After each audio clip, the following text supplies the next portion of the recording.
Hello it's me Neethu and welcome to at another video. Stephen Covey എന്ന American എഴുത്തുകാരൻ എഴുതിയിട്ടുള്ള the 7 habits of highly effective people എന്ന പുസ്തകത്തിൻ്റെ third ഹാബിറ്റാണ് ഇന്ന് explain ചെയ്യാൻ പോകുന്നത്. ഹാബിറ്റ് വേറൊന്നുമല്ല, പുട്ട് ഫസ്റ്റ് തിങ്സ് ഫസ്റ്റ്. ആദ്യം ചെയ്യേണ്ടത് ആദ്യം ചെയ്യുക, അത്രയേ ഉള്ളൂ. ഇതൊരു 4 പോയിന്റ് ആയിട്ടാണ് ഓതർ എക്സ്പ്ലെയിൻ ചെയ്യുന്നത്. Number 1, urgent and important. അർജൻറ്റുമാണ്, ഇമ്പോർട്ടൻറ്റുമാണ്. അതായത് ഒന്ന് ആലോചിച്ച് നോക്കൂ, നമുക്ക് നാളെ എക്സാമാണ്. കുട്ടികൾ തന്നെ എക്സാമ്പിൾ, കുട്ടികൾക്ക് നാളെ ആനുവൽ എക്സാം തുടങ്ങുകയാണ്. സോ നാളെ ഇംഗ്ലീഷാണ് എക്സാം. അപ്പോൾ ഇന്ന് എന്താ ചെയ്യേണ്ടത്? ഇന്ന് ഇംഗ്ലീഷാണ് പഠിക്കേണ്ടത്. അപ്പോൾ ഈ കുട്ടി പഠിച്ചുകൊണ്ടിരിക്കുമ്പോൾ ഈ കുട്ടിക്ക് ഒരു ഫുട്ബോൾ മാച്ച് ഉണ്ട്. അത് ഫുട്ബോൾ കോച്ചിങ്ങിനൊക്കെ പോകുന്ന ഒരു കുട്ടിയാണ്. അപ്പോൾ വൈകുന്നേരം ഒരു ഫുട്ബോൾ മാച്ച് ഉണ്ട്. അപ്പോൾ നമുക്ക് എന്ത് ചെയ്യാം? ആ ഫുട്ബോൾ മാച്ച് വളരെ ഇമ്പോർട്ടൻ്റ് ആയിട്ടുള്ള കാര്യമൊന്നും അല്ല. ഇവിടെ ഇമ്പോർട്ടൻ്റ് എന്ന് പറയുന്നത്, വളരെ ഇമ്പോർട്ടൻ്റ് അർജൻറ്റ് എന്ന് പറയുന്നത് നാളത്തെ എക്സാമിന് പഠിക്കുക എന്നുള്ളതാണ്.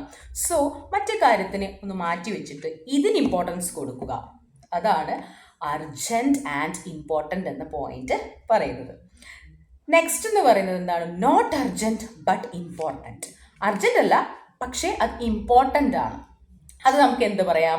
ഇപ്പോൾ ഒരു അസുഖം തന്നെ എടുക്കാം. ഇപ്പോൾ നമുക്കൊരു പിമ്പിൾ വന്നു. ആ പിമ്പിളിനെ കണ്ടിട്ട് നോർമൽ പിമ്പിളായിട്ട് തോന്നുന്നില്ല. അത് ഒരു തരം അരിമ്പാറയോ അങ്ങനെ എന്തോ പോലൊരു സംഭവം. അപ്പോൾ അത് ഡോക്ടറെ കാണിക്കണം. അത് അർജൻ്റ് അല്ല, പക്ഷേ ഇമ്പോർട്ടൻ്റ് ആണ്. നാളെ കാണിച്ചാലും മതി, എമർജൻസി ആയിട്ട് പോകേണ്ട ആവശ്യമൊന്നുമില്ല.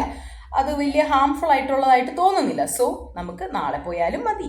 സോ അങ്ങനെ അതിനെ സ്കെഡ്യൂൾ ചെയ്ത് മാറ്റി വയ്ക്കാൻ പറ്റും. അങ്ങനെയുള്ള കാര്യങ്ങളാണ് നോട്ട് അർജൻറ്റ് ബട്ട് ഇമ്പോർട്ടൻറ്റ് എന്ന് പറയുന്നത്. ഇനി തേർഡ് പോയിന്റ് എന്ന് പറയുന്നത് എന്താണ്? Urgent but not important. Urgent ആണ്, പക്ഷെ ഇമ്പോർട്ടൻ്റ് അല്ല. നമ്മുടെ ക്ലോസ് റിലേറ്റീവിൻ്റെ മാരേജ് ആണ്. നമുക്കിവിടെ പോയേ പറ്റൂ, കാരണം നമ്മുടെ അത്രയ്ക്ക് ക്ലോസ് റിലേറ്റീവാണ്, പോയേ പറ്റൂ. പക്ഷെ എന്താണ്, നമുക്ക് ആ ഒരു ഡേ ആണ് നമുക്ക് എക്സാം വന്നിരിക്കുന്നത്, ഒരു PSC എക്സാം. അപ്പോൾ എന്ത് ചെയ്യും? അർജൻ്റാണ്, പക്ഷേ പോകാൻ പറ്റില്ല. അപ്പോൾ എന്താ ചെയ്യേണ്ടത്? അവിടെ ഡെലിഗേറ്റ് ചെയ്യാം. അച്ഛനോടോ അമ്മയോടോ ബ്രദറിനോടോ പറയാം, നിങ്ങൾ പോയി എൻജോയ് ചെയ്ത് വരൂ, എനിക്കെന്തായാലും വരാൻ പറ്റില്ല, ഞാൻ വന്നില്ലെങ്കിലും മാരേജ് നടക്കുമല്ലോ. അപ്പോൾ അങ്ങനെയുള്ളതാണ്. അർജൻറ്റാണ്, പക്ഷേ നമ്മളില്ലാന്നുണ്ടെങ്കിലും നമ്മുടെ പ്രസൻസ് ഇല്ലാന്നുണ്ടെങ്കിലും അതങ്ങ് നടന്നോളും. സോ അങ്ങനെയുള്ള കേസാണ് അർജൻറ്റ് ബട്ട് നോട്ട് ഇമ്പോർട്ടൻ്റ് എന്ന് പറയുന്നത്. അത് നമുക്ക് സ്കെഡ്യൂൾ ചെയ്ത് കൊടുക്കാം. ഇനിയുള്ളതാണ് നോട്ട് അർജൻറ്റ് നോട്ട് ഇമ്പോർട്ടൻറ്റ്. അർജൻറ്റും അല്ല, ഇമ്പോർട്ടൻറ്റും അല്ല. എന്താണ്? നമ്മൾ വെറുതെ സോഷ്യൽ മീഡിയ സ്ക്രോൾ ചെയ്തിരിക്കില്ലേ, ഇൻസ്റ്റാഗ്രാമൊക്കെ റീൽസ് കണ്ടിരിക്കില്ലേ, അത് അർജൻറ്റും അല്ല, ഇമ്പോർട്ടൻറ്റും അല്ല. അങ്ങനെയുള്ള സംഭവങ്ങൾ നമ്മൾ എന്ത് തന്നെ നമ്മുടെ ലൈഫിൽ ചെയ്താലും അത് പാടെ അങ്ങ് ഒഴിവാക്കുക. അതാണ് ബെറ്റർ. അപ്പോൾ ആ ഒരു ഹാബിറ്റ് ഒഴിവാക്കുക. Not urgent not important. അപ്പോൾ ഇത് എല്ലാം കൂടെ നമുക്കൊന്നൊരു ഡേയിൽ സ്കെഡ്യൂൾ ചെയ്ത് നോക്കാം. ഒരു ഡേ നമ്മൾ എടുത്തു കഴിഞ്ഞാൽ, ഇപ്പോൾ നാളെ എക്സാം ഉണ്ട്. നാളെ എക്സാം ഉണ്ടെങ്കിൽ ആ ഡേയുടെ സ്റ്റാർട്ടിങ്ങിൽ തന്നെ നമ്മൾ എന്ത് ചെയ്യണം? വളരെ ഫ്രഷായിട്ട് ഉണരുക, പോസിറ്റീവ് തോട്ട്സായിട്ട് എണീക്കുക, പ്ലസൻ്റ് ആയിരിക്കുക. നാളത്തെ എക്സാമിന് എന്താണ്, അതാണ് ഏറ്റവും അർജൻറ്റും ഇമ്പോർട്ടൻറ്റും, അത് ചെയ്യുക. ഓക്കെ, നമുക്കൊന്ന് ഔട്ടിങ്ങിന് പോകണം, പുറത്ത് പോകണം അച്ഛൻ്റെയും അമ്മയുടെയും കൂടെ. അങ്ങനെ എന്തെങ്കിലും ഉണ്ടെങ്കിൽ അച്ഛനും അമ്മയും പറയണം, മോനെ ഞങ്ങൾ പുറത്ത് പോകുന്നു, നീ വരുന്നോ? അപ്പോൾ നമുക്ക് പറയാം, അച്ഛാ എനിക്ക് ഏറ്റവും ഇമ്പോർട്ടൻ്റ് ആയിട്ട് ചെയ്യേണ്ട കാര്യം എന്ന് പറയുന്നത് നാളത്തെ എക്സാമിനുള്ള പ്രിപ്പറേഷനാണ്.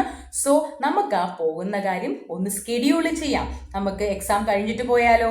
അപ്പോൾ അതാണ് ഏതെന്ന് പറയുന്നത് not urgent but important. Important ആണ് ഔട്ടിങ്ങിനൊക്കെ പോകുന്നതെന്ന് പറയുന്നത്, ഒരു റിലാക്സേഷനാണ്, പക്ഷെ അത് അർജൻറ്റ് അല്ല, നമുക്ക് പിന്നെ ചെയ്യാം. അത് സ്കെഡ്യൂൾ ചെയ്ത് മാറ്റി വയ്ക്കുകയാണ്, അല്ലേ? അതുപോലെ തന്നെ പിന്നെ എന്താണ്? Urgent but not important. Okay, അപ്പോൾ അന്ന് നമ്മുടെ ഒരു ട്യൂഷൻ ക്ലാസ്സിൽ എന്ത് പറയുകയാണ്, ഒരു ഫെയർവെൽ പ്രോഗ്രാമൊക്കെ സെറ്റ് ചെയ്തിരിക്കുകയാണ്. അപ്പോൾ നമുക്ക് പറയാം, ഓക്കെ എന്തായാലും നാളെ എനിക്ക് എക്സാം ഉണ്ട്, അപ്പോൾ എനിക്ക് ഈ പ്രോഗ്രാമിന് വരാൻ പറ്റില്ല, അപ്പോൾ അത് എന്തായാലും അതൊന്ന് ഞാൻ ഒഴിവാക്കുകയാണ് എന്ന് പറയുകയാണ്. അതാണ് എന്താണ്? അർജൻറ്റാണ്, പക്ഷെ അത് ഇമ്പോർട്ടൻറ്റ് അല്ല. പിന്നെ ഉള്ളതാണ് എന്താണ്? Not urgent not important. അപ്പോൾ എനിക്ക് ഈ ഒരു ഡേയിൽ ഞാൻ അറിയാതെ നാളെ എക്സാമാണ്, ഞാൻ സോഷ്യൽ മീഡിയ സ്ക്രോൾ ചെയ്യുന്ന ഒരു ഹാബിറ്റ് എനിക്കുണ്ടെങ്കിൽ തീർച്ചയായിട്ടും ആ ഹാബിറ്റ് ഞാൻ അന്നത്തെ ദിവസം എന്ത് ചെയ്യുന്നു? ഫുൾ അങ്ങ് ഒഴിവാക്കുന്നു. അപ്പോൾ എല്ലാ ഹാബിറ്റ്സും, അതായത് പുട്ട് ഫസ്റ്റ് തിങ്സ് ഫസ്റ്റ് എന്ന ഹാബിറ്റ്സിലെ 4 പോയിന്റ്സ് ക്ലിയർ ആയിട്ട് മനസ്സിലായെന്ന് വിശ്വസിക്കുന്നു. So see you soon with yet another video. By.